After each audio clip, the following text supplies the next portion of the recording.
Welcome to Tech Intersect. I'm your host, Tanya Evans, and my life and work exist at the heart of law, business, and technology. Yeah, I've earned a few fancy titles and degrees over the years, but the bottom line is I'm a writer, speaker, teacher, and lifelong learner, and I'm really excited that you've joined me on this journey. So what is Tech Intersect? Well, it's authentic, empowering conversations with really interesting guests who demystify complex topics to prepare you for the future, because your future is now. And it exists where law, business, and tech intersect. Get ready to listen, learn, and leverage. Let's get started. In this episode of Tech Intersect, I welcome Stephanie Morillo. She's a content strategist, a writer, editor, and product manager at Microsoft. She's also the author of The Developer's Guide to Content Creation, which seeks to teach program developers and those aspiring to be a dev how to manage their brand as they build. So often, devs focus on the code and the technology, and that's important to be sure. But if you want to translate your project into earning potential, you need a brand. Stephanie's life work focuses on bridging that divide, and she shares actionable items and strategies in this episode that everyone can use to level up. Time to listen, learn, and leverage. So let's get started. So I'm thrilled to welcome Stephanie Morillo to the show today. She holds a master in science and is a content strategist, writer, editor, and manager. She is currently the technical program manager at Microsoft and the author of the upcoming book, The Developer's Guide to Content Creation. It's set to be released on January 28th, 2020, and it's a book for devs who want to consistently and confidently generate new ideas and to publish high-quality technical content, and she's going to tell us all about that today. But this topic is one that is near and dear to my heart because it fits squarely into one of the most important topics that I cover in Tech Intersect: how to prepare yourself for the future of work. And to do so in this economy that exists at the intersections of law, business, and technology. Today, we focus on the business and tech side, and I'm thrilled to connect with you, Stephanie, to take a deep dive into how devs can build as they brand. Welcome. I'm excited to be here. Thank you for having me.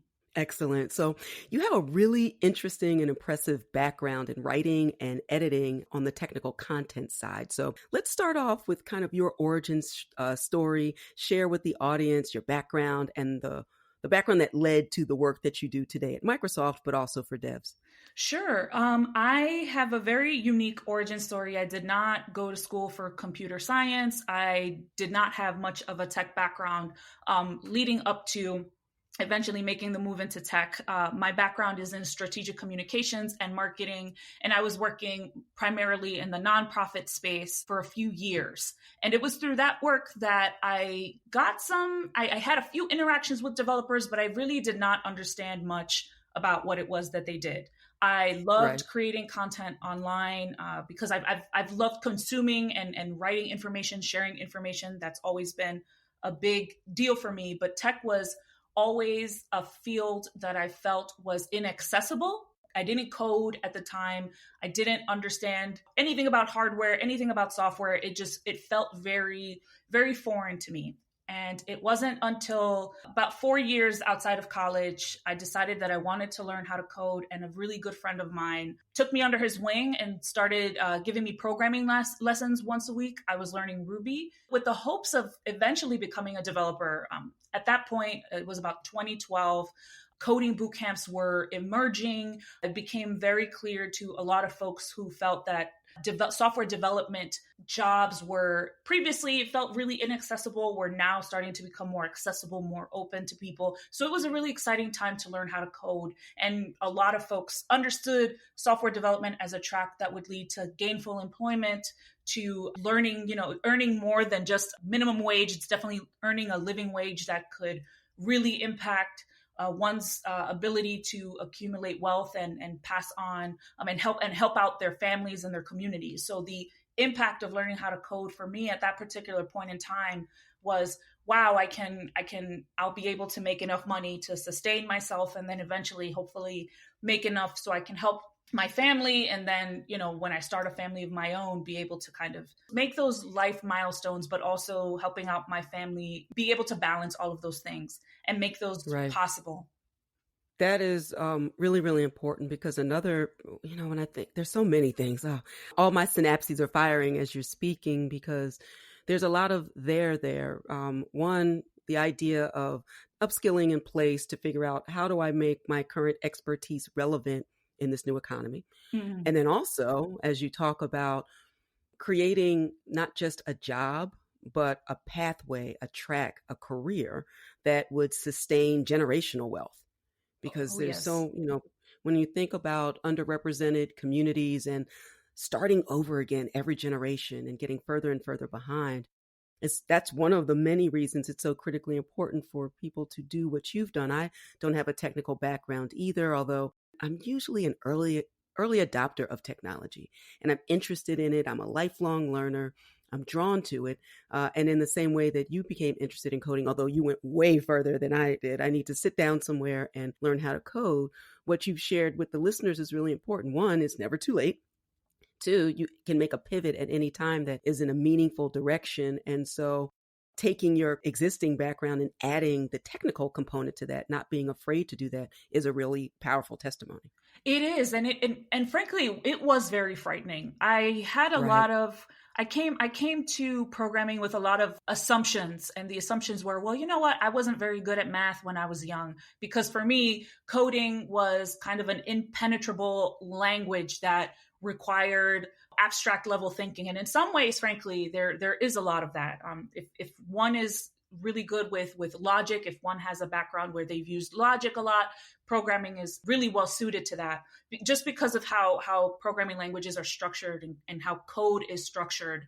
Someone who is really comfortable coming up with logical expressions would easily be able to find the parallels with programming. But I came from a creative background, and frankly, a lot of the processes and skills that I possessed at the time, they were hard for me to articulate because I couldn't really tell you how I learned anything that I learned. I learned by doing, and I was really Right. interested. I've always been interested in making connections between things that weren't that may not be as obvious to someone else. So when I was learning how to program, it was really difficult because programming is something that's very difficult to learn, period, although it is obviously easier for some folks than it is for others. But the entire time I felt quite dumb, and I was very much out of my depth, and I wasn't sure if this was going to be the thing for me. And one of the things that exacerbated that particular feeling at the time was that I had been unemployed for about a year, and I actually went through a period of homelessness for about 5 months. Mm, So when you are learning how to program with the hopes of getting a job and gainful employment, to be able to enter a career that would hopefully set you up for a lifetime, though all of those sociological issues, compounding that, for me, they were very, very real. And right. I knew that I wanted to be in a position where I could grow and grow, frankly, in ways that I couldn't imagine. I never worked with developers. I was never entrenched in that space. So I was not just learning the basics of programming. There are also other parallel skills that people have to learn in addition Hmm. to coding, and then just learning how to navigate the tech space in New York City. Who's who? What do people do? How do they work? It was very educational, but it could be overwhelming at times. Because you always feel that you're behind in some sense, Oh, or that there's yes. something missing, right? Or that quadrant where you don't know that you don't know. It always Yes. rears its ugly head at the worst possible time. And then doing it in New York City, right? Oh, At the yes. epicenter of finance and all the movers and the shakers.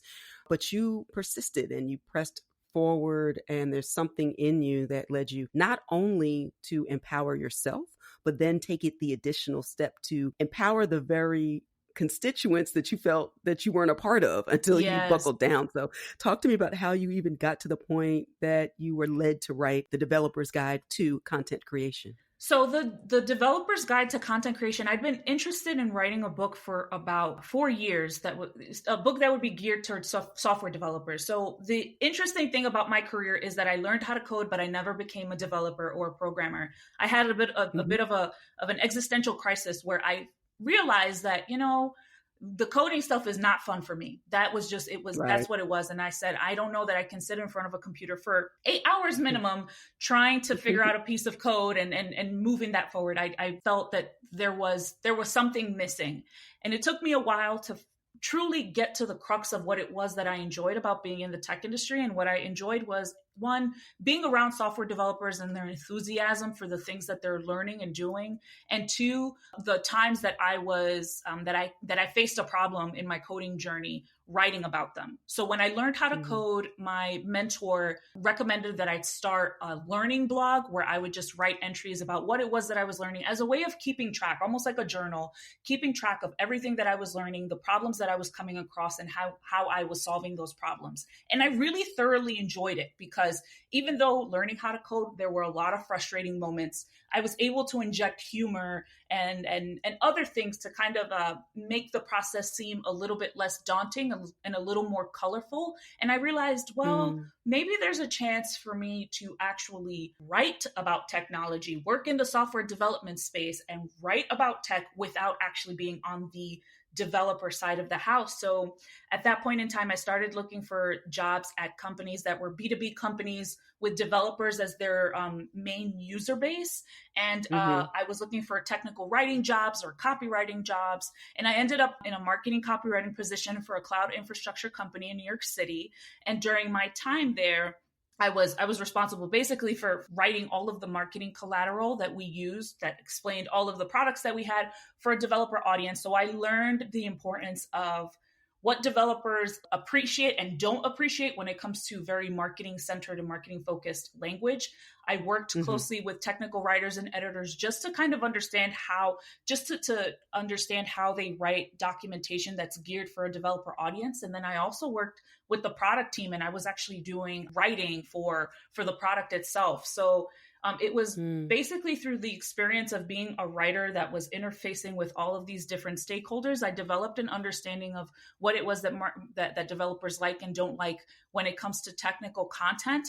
And that was, at the time, I kind of just like put it in the back of my head, and I was just using that information to inform my work. I didn't actually think there was a market for that particular kind of thing.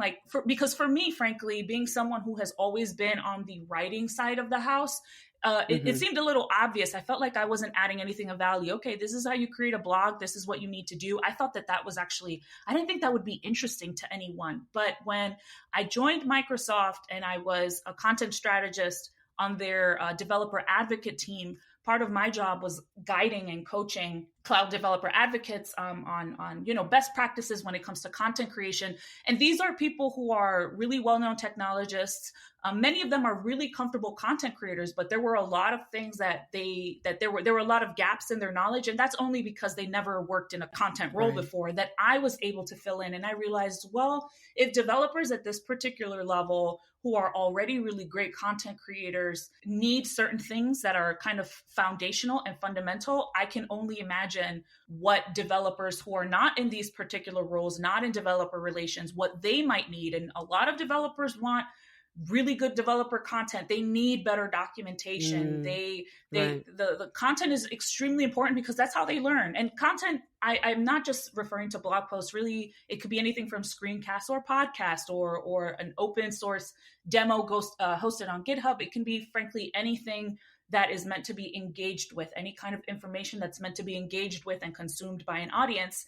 And I realized, well, I know that a lot of developers always talk about wanting to have a blog. So why don't I help them understand demystify some of the issues or preconceptions that they may have about content, similar to the preconceptions that I had about programming. Why don't I help them demystify that, but do more than just demystify, actually make it so that they can build something while they're reading my book.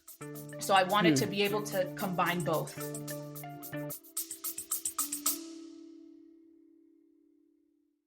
You love listening to podcasts, but have you ever thought about starting your own podcast? Maybe you want to build a brand, grow your business, or are looking for an excuse to talk about your favorite hobby. Whatever your reason for making a podcast, Buzzsprout is the place to start. Since 2009, Buzzsprout has helped over 300,000 people launch their own podcasts. Buzzsprout walks you step by step through the whole process and will give you powerful tools to start, grow, and monetize your podcast. Ready to get started? Click the link in the show notes to get our free step-by-step guide to starting your podcast today. We hope you're enjoying this edition of Tech Intersect. Our conversation will continue in a moment, but first, a word on an exciting opportunity. The Tech Intersect podcast is released to the public every Friday. And as an Advantage Evans member, you'll receive VIP first listen access as early as 48 hours before the public and exclusive subscriber content. We're talking worksheets and ebooks, curated links, media, topic-specific content. Premium members are also invited to monthly free AMA chats with yours truly, and AMA stands for Ask Me Anything. We'll talk about the episodes, and I may also include a few special guests. Pro members receive all of that, plus AMA replay access. Advantage Evans membership adds substantial value to your listen, learn, and leverage podcast experience. And there are 3 ways to take advantage, see what I did right there, advantage of all that the Tech Intersect podcast has to offer. So subscribe now for as little as $5 per month. Cancel at any time. Find out how to get started at techintersectpodcast.com. And now, back to the conversation. That's fantastic, because being a great developer does not translate clearly into being able to convey that information in a way that the other side, who is involved in learning and growing and trying to find their way through and to the information that they need, there's a method to the madness of that. Oh, yes. That is a skill set, and it's a hard skill set that is not often included when someone is focusing just on the code. So that leads me to what I know that you have 3 basic areas that you want to increase the competency and the skill set of those who get your book. So what are the 3 things that devs will learn about optimizing their content so that they go from project to professional, and from professional to a sustainable business, or at least a sustainable dev in their career? That's a great question. For one, the book will teach developers how to generate new ideas consistently. One of the issues that I've observed with content creation for developers is someone will sit down and say, I have a great idea for a blog post, or maybe 3 or 4 blog posts, but they have not actually thought beyond the initial kind of, spur of the moment ideas, what else they might need for a blog. So I've seen people say, yeah, I'm going to start a blog. And in the beginning, they will generally have quite a bit of content. They might have ideas already that has been cooking for a while and they want to explore. But then a blog hits a certain point where it'll peak, and the developer realizes that, wait, I've been going on inspiration juice for a while, and now that the inspiration juice has run out, I don't actually have anything more to say beyond that to kind of keep things going consistently. So you might find for 3, 4, 5, 6 months, a developer is consistently, by consistently, I mean like at a regular cadence. The cadence might be once a week, once every 2 weeks, 2 to 3 times a week, doesn't matter. But they go from producing regularly to producing infrequently or stopping altogether. So it might go down to once a month, might go to once every 3 months, once every 6 months. And the problem there is that a lot of people, and frankly, I've done this myself, rely on inspiration alone or motivation to get them, to kind of push them along. And the truth is that inspiration is really fickle, and you're not always going to be motivated to write something. So we can't wait for those moments where we feel like, okay, we can't rely on emotion alone to get us through creating something that we can sustain over the long term. Secondly, developers know or want to know a lot of things, and a lot of those ideas go discounted. So for example, the idea that I had for this book, I'm going to help developers understand the end-to-end content creation process. I almost didn't write this book because I thought, well, this is stuff that maybe everyone knows. This is not something, it's not rocket science. I have no delusions of grandeur here, but frankly, The fact is that what was common knowledge to me was not common knowledge to everyone else. Had I decided Mm-hmm. not to write this book would have not been written, and developers would have had to go to various different sources to try to get even to get some of the information that is covered in this book. So I want to help. That's the first thing. I want to help developers identify all of the possible ideas they have that would make for good content. So that's one thing. The second thing is to help developers kind of break down the writing stage into three Mm-hmm. different stages. So one of the misconceptions that occurs with writing is that one will sit down, and again, there's the inspiration driven myth that one will sit down and one will hammer out a really awesome draft that will be ready to publish almost immediately. That is not true for any of the novelists that we admire, any of the Right. authors or journalists. No writer, even a writer that has been writing consistently every single day for the last 30 years, will have a 100% perfect first draft. The challenge there is sitting down and actually writing the first draft. And it can be really daunting sitting down and looking at a text editor or looking at word processing software and saying, how am I going to start this? So I break down the writing stages into a planning stage, where I also mention the different types of content and blog posts can be written, and I provide examples of those. And then I also list what are the things developers should be focusing on it during the writing stage. And then finally, the editing stage, because we have to Right. refine, we have to fine tune things in order to get them right. So the second thing is breaking down the writing stage. And the third aspect of what developers will learn from reading this book is about promoting their content. So I'm definitely I understand that for a lot of developers, marketing or sales can be something that doesn't feel very good. It feels a little bit icky. It Right. feels foreign to them in the way that coding felt really foreign to me. But the truth is that marketing does not have to be something that delivers a bunch of fluff with no value. And marketing today is highly data driven and actually really, really, the fact is that marketing operations is something that has evolved greatly. So things are kind of less about intuition these days and more about using data to better understand what's working, what's not working. So Right. that's basically what I want to help developers do next is how to promote their content effectively, how to use different channels to promote their content, and how to continuously use data to kind of refine what it is they're working on.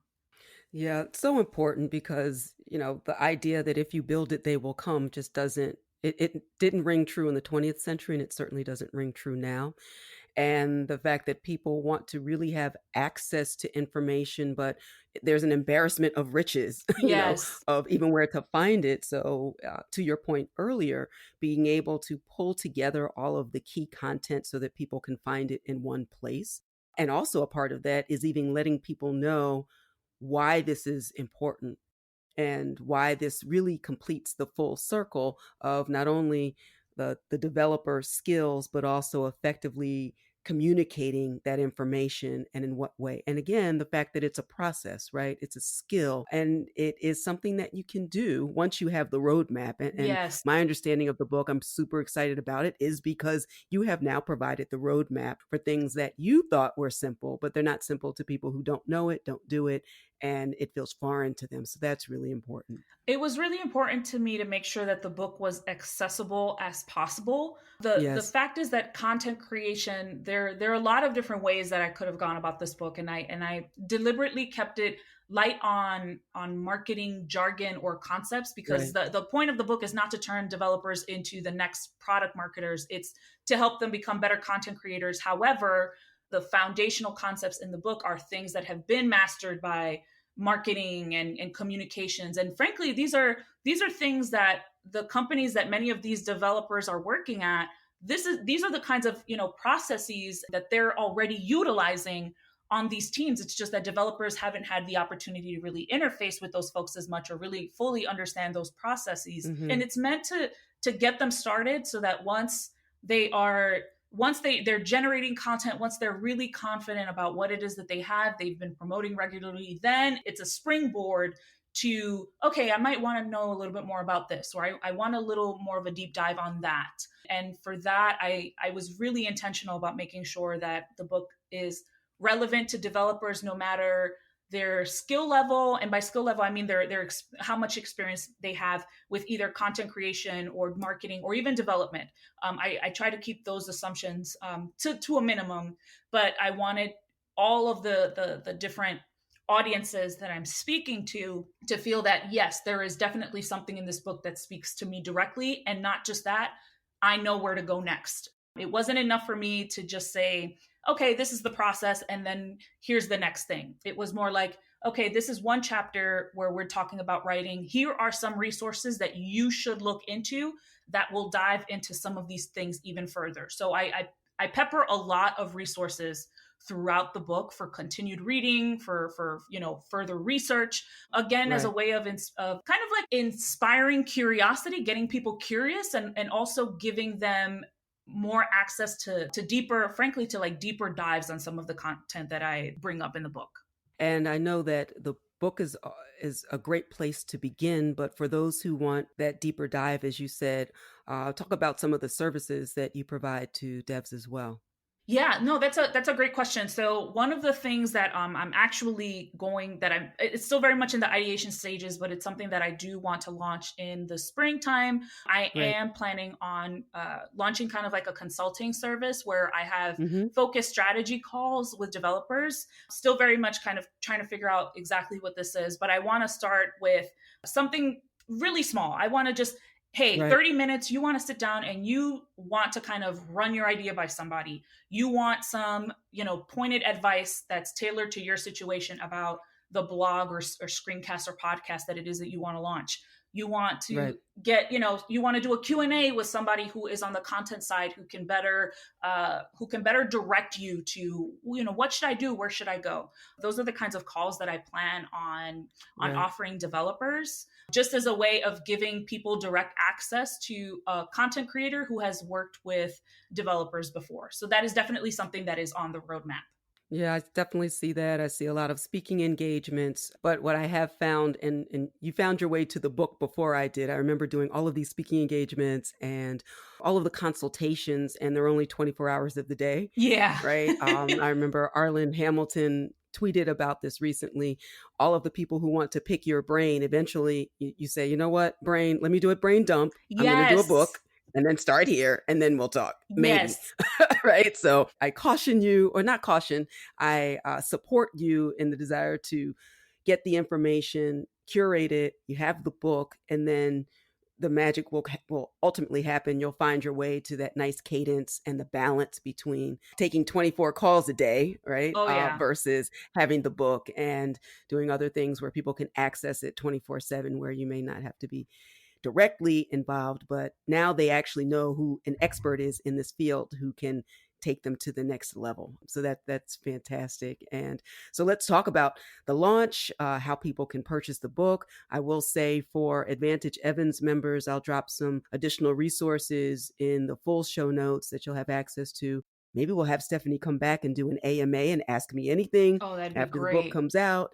And for those who really want to take a deep dive, Advantage Evans members, she's all yours. So we'll work on that after the show and figure that out. But let's talk about the release date and where people can get the book and all of that good stuff. Absolutely. So the book is currently available for pre-order at developersguidetocontent.com. There are two different versions of the book being sold. One is for individuals. So if this is something that you're the only person that's going to be reading this book, I encourage you to buy that version. But if you work on a developer relations team, a marketing team, or an engineering team that's interested in doing things like exploring things like creating an engineering blog, there's also a Teams version that is sold, that is on pre-order, and you can purchase that version for up to 10 people in your team. Another great thing is that a lot of wonderful folks in the community have generously donated 70 free copies of the Developer's Guide to Content Creation for developers from underrepresented backgrounds in technology. There will be a giveaway. Details for the giveaway will go live on January 27th, so it'll launch sometime that week. And again, it'll be, 70 free copies. It's going to be a one-time thing. So if you're interested in that, please follow me on Twitter. My Twitter is Radio Morillo. That's RADIOMORILLO for details. So stay tuned on that. So I'm really excited to be able to do that in addition to sell the book. We will definitely connect on our resources page. Please follow Stephanie Morillo.